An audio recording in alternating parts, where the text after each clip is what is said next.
ভালো হয়ে যা, এখনো সময় আছে। কাস্টমার যে নিজের হাতে লেটে খায়া ক্যাশের ভিতরে দিয়ে টাকা হালাই যে ডিব্বাটা এই ডিব্বার ভিতরে দিয়ে হালাই এটা আগে বাড়ি করে তুই আমি একাই বাবরছি একাই কেসি আর একাই মেসি আর একাই সব কিছু আমি সব একাই করি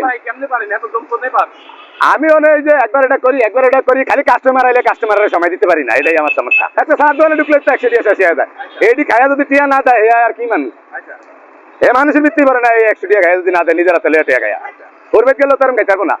বেনজিন সিগারেট সাইডের দাম 100 টাকা আর ভাত 100 টাকা দিয়ে খায় যদি টিয়া না দেয় এর মতো ঘোরা কবাইলা এই পৃথিবীর বুকে নেই।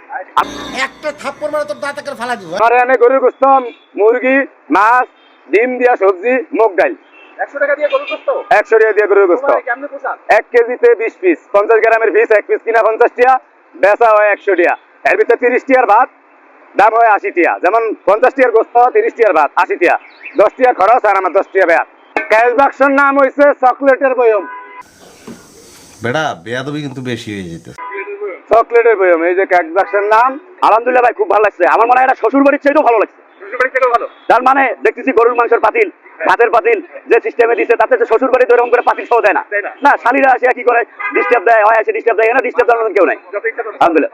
যত মন চায় আপনার খান পেট ভরে, তবে দোকানদারের উপরে একটু লক্ষ্য রেখে তার ক্যাশটা ওই ক্যাশ বাক্সটা আমার খুব সুন্দর লাগে, কারণ এখানে বিভিন্ন রকমের লোক আসবে খাইতে, চোর আসবে বাটপার আসবে ভালো আসবে সবাই আসবে, এখানে তো একের কাজ শুধু ভালো মানুষ আসবে তা না, হালাই কি হার্ট ফেল করবে না? এখানে অনেক লোক আসবে। কিন্তু তাই দয়া করে আমি দোকানদারের উপরে অনুরোধ জানাই সে যাতে ক্যাশটা নিজে নিয়ন্ত্রণ করে, ঠিক আছে? অনেক অনেক অনেক ধন্যবাদ এরকম মানে আয়োজন করার জন্য।